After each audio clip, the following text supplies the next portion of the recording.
အစွန်းထက်ပြီးအားကောင်းတဲ့စကားသုံးခွန်းဘဝမှာကိုလိုချင်တဲ့အရာတွေကို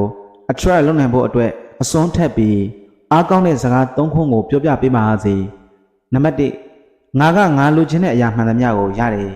ကိုလိုချင်တာမှန်သမျှကိုရနိုင်တယ်ဆိုတဲ့ခံစားမှုကိုဖြစ်စေတဲ့စကားဖြစ်ပါတယ်တကယ်လေကျွန်တော်တို့မှာ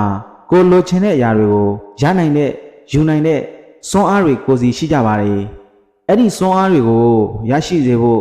ဒီစကားလေးကိုမကြာခဏပြောပေးပါနံပါတ်2ငါကချမ်းသာကြွယ်ဝမှုတွေနဲ့ထိတ်တန့်နေလူအများစုလိုချင်တာမရကြတဲ့အကြောင်းအရင်းဟာကို negative emotion တွေတွေးပြီးအတွေးထဲမှာ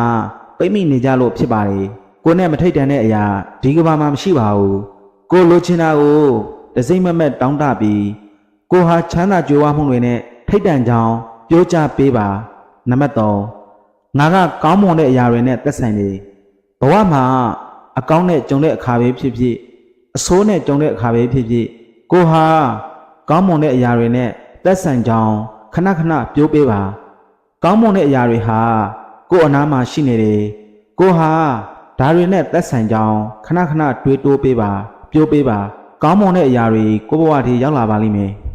မိတ်ဆွေတို့အတွက်ဒီစကားသုံးခွန်းကအကျိုးရှိတယ်ဆိုလို့ရှိရင် like and share ပြုလုပ်ပြီးမိတ်ဆွေတို့ရဲ့ထင်မြင်ချက်ကိုလေး comment မှာမှတ်ချက်ပေးခဲ့ကြပါအောင်ဗျ